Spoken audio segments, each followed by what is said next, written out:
Sa hapagkainan. Mga kaibigan, pinapakilala ko pala ang dahilan ng pagsasalo nito. Don Crisostomo Ibarra. Buenas noches, amigos, at sakuran ng ating bayan. At syempre sa dating kaibigan ng aking ama na si Padre Damaso, kung hindi ako nagkakamali. Hindi ka nagkakamali. Ako nga si Padre Damaso. Ngunit, kailanman di ko naging kaibigan ng iyong ama. Maligayang pagdating, naway mas mapalad ka pa sa iyong ama. Ang mga mahahalagang tauhan ay patungo na sa hapagkainan, hindi sinasadyang naapakan ni Teniente Ibarra ang laylayan ng bestida ni Doña Victorina. Meron, senyora, ngunit nakatingin lang ako sa iyong mahabang buhok. Sa hapagkainan. Senyor Ibarra, sa 7 buwan mo sa ibang bansa, ano ang iyong natutunan? Nang natutunan ko ang kasaysayan ng pagkalipin ng isang bansa na nagdidikta sa samahan at pagiging maayos nito. Huwag mong husgahan ang kayamanan para lang dyan. Wala ka bang nakitang mas mahalaga? Isa kang bulag, kahit batay alam yan. Nagpapasalamat ako't palagay sa akin ang dating mura.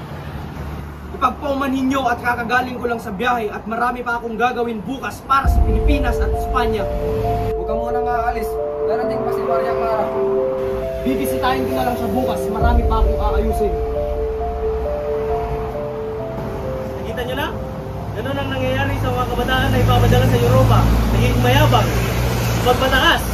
Kaya nararapat ipagbawal ang pagpapadala ng kabataan sa Europa. Sakali ang maraming tao, abala si Ibarra sa kakaisip. Habang siya'y naglalakad, bigla siyang napahinto na may kamay na pumatong sa kanyang balikat.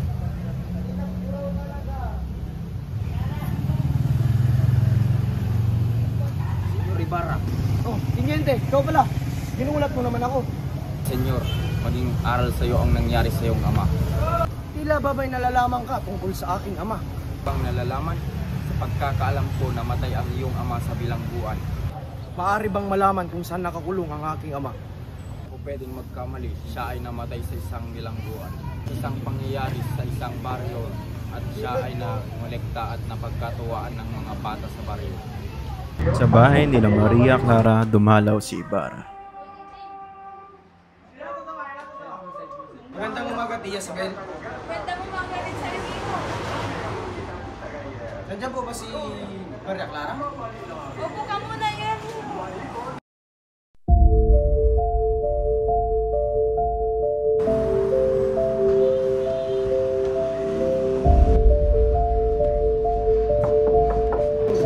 Pasok po kayo, Tia.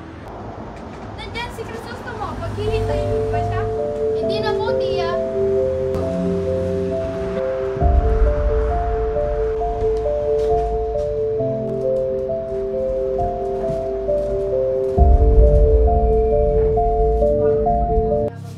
Tara sa taas, mahal ko. Sige, mahal ko.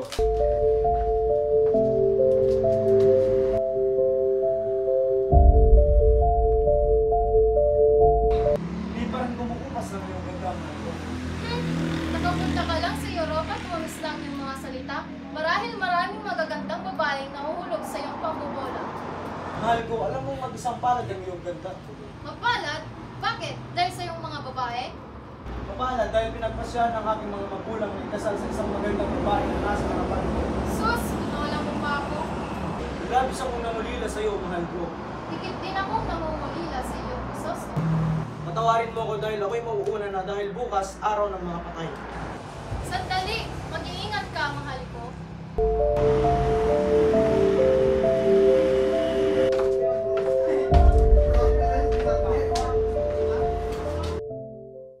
Nagtungo ang dalawa sa Asan ba Asteya. kasi? Nasa likod po ng puno, senyor. Saan? Dito?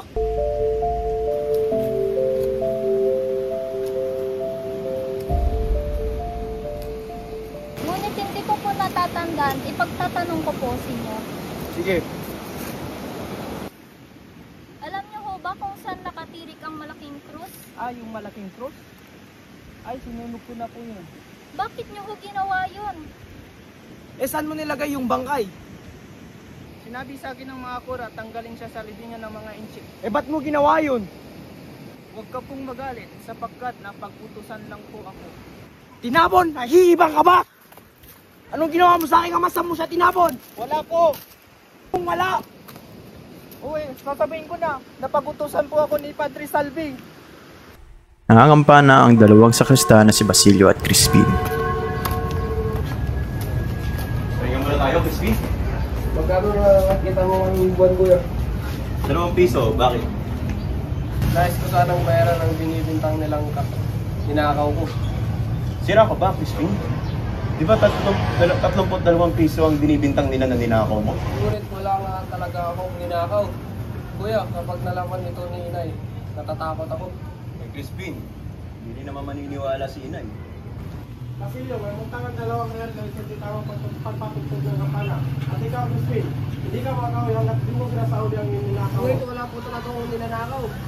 Magsusinungaling ka pa? Crispin!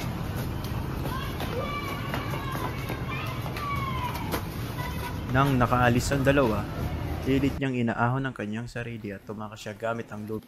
Abala si Sisa sa paghahanda ng pagkain para sa mga Marahil anak gutom niya. na gutom na ang aking mga anak. Hindi ko sila hayaang magutom.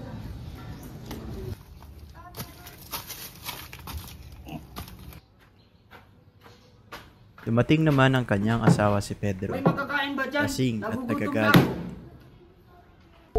Meron! Asan? Nagugutom na ako.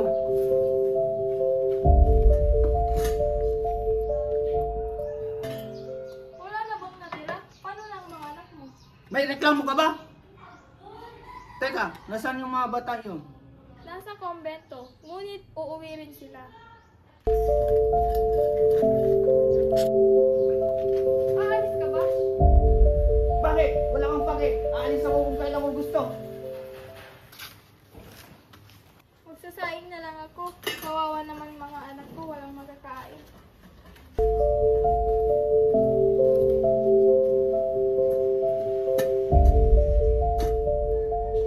Inay! Inay!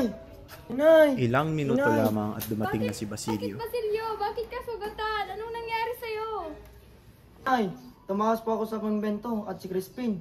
Ano? Anong nangyari kay Crispin?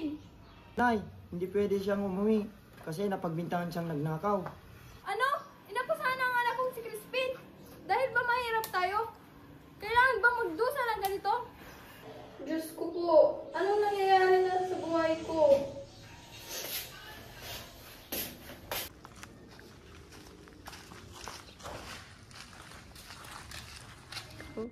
Ikaw ba si Sisa, ang ina ng mga batang magnanakaw? Oo nga, ako si Sisa, ngunit hindi magnanakaw ang aking mga anak. Kung ganun, sauli mo na lang ang mga perang ninakaw ng iyong mga anak. Kahit mahirap lang kami, hindi nila magagawang magnakaw. Kung ganun, ikaw na lang aming ikukulong kung hindi mo isusuli ang mga ninakaw ng iyong mga anak. Pero wala po talagang ninakaw ang aking mga anak. Parang awan niyo na, huwag niyo na akong ikulong. Halika, sumama ka sa... Oh! Magulog ka sa kulungan. Parang awan niyo na po! Pagkawalan na siya at huwag niya gagambalain pa. At kung gusto ng kura na ibalik ang kanyang mga ginto, manalangin siya kay San Antonio. Lumabas ka! At wala na mapapakain sa iyo ang gobyerno.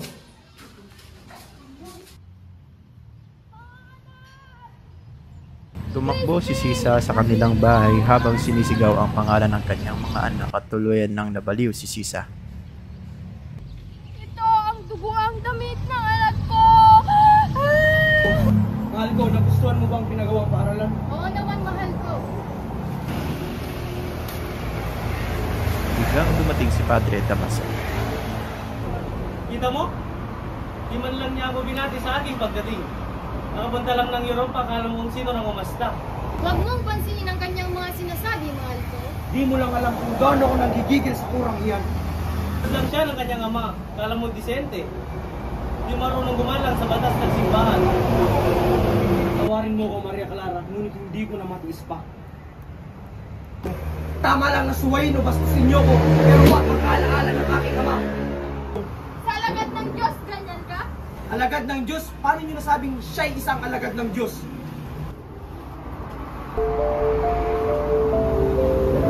Lumisan si Ibarra at iniwan si Maria Clarang umiiyak.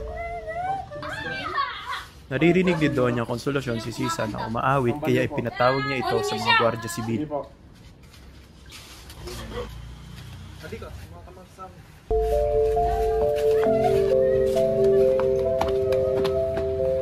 Pakantayin niyo siya. Mga gwardiya sibil, maaari na kayong umalis. Sige po, senyora. Hoy, baliw! Baliw! Ikaw ang baliw! Sumayaw ka. Gayahin mo ako. Sayaw! Ikaw ang baliw! Ako, baliw! Ikaw ang baliw!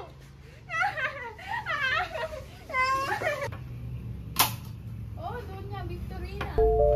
Magandang umaga, Tia Isabel. Oh, Tia Isabel, kumusta ang kalagayan ni Maria Clara? Wala pa rin pong pagbabago, ganun pa din. Iha, kumusta ang iyong pakiramdam? Masakit pa rin po ang aking ulo, doktor. Padre Damaso, Victorina, sino yung kasama mo? napakilala ko nga pala siya si Alfonso Linares, ang inaanak ng iyong bayaw. Ikaw ba inaanak ng aking bayaw? Opo, Padre Damaso. Masaya akong nakilala kita. Ako din, Padre Damaso. Narito po siya upang maghanap ng mapapangasawa. Mapapangasawa? Madali lamang yan. Ano ba naman yan? Hindi ka aya-aya dumadaan. Hoy, labandera! Kami ba pinaparinggan mo? Bakit? Natamaan ka ba? At sinong labanderang sinasabi mo? Gusto mo gulgulin ko yung buhok mo? Hoy, matandang magkukulang! Kala mo kung sino ko makapagsalita, kala mo maganda ka? Ano ba gusto mo? Mag-toast tayo? Hindi kita orungan! Ikaw, Alfonso, binabalaan kita! Hindi ka na ikakasal kay Maria Clara! Elias, saan ba tayo patungo? Doon sa kaibigan ko, sa Mandaluyong. Oh, tapos? Pumunta sa ibang bansa upang mabuhay ng payapa. Ako lamang. Mamuhay tayong bilang isang magkapatid. Pag na kaibigan, sapat na ang ating pinagsamahan. Gusto kong makabawi sa aking mga ninuno at pamilya. Maraming salamat, Senyor Ibarra. Hindi maaari, mahal ko. Anong nangyari, anak? Masaya na kayo? Anong ibig mong sabihin? Wala na si Crisostomo. Tanging siya lang ang mahal ko. Hindi ako magpapakasal kay Alfonso. Ngunit, Kung itutuloy niyo yon, magpapamatay ako.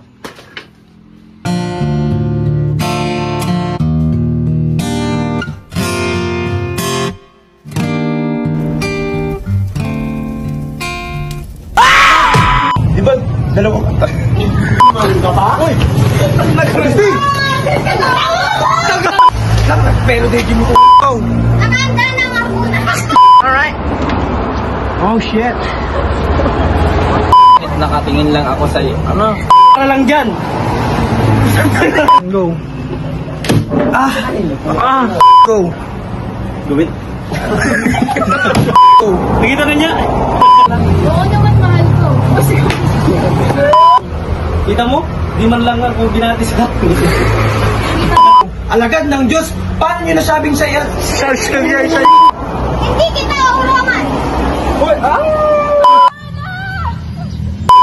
Ito ang damit.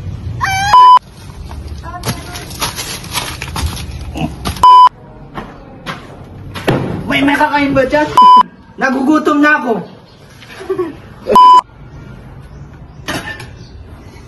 Wala nang natira. Paano na ang mga anak mo? Bakit? Ay, may reklamo. Inay, inay! Ano? Inakusahan ang anak kong si Crispin. Matigas sa Joy! Tas ito tunan. Kanino ba yung manok? Pumunta ko sa ibang bansa upang mamaya pa.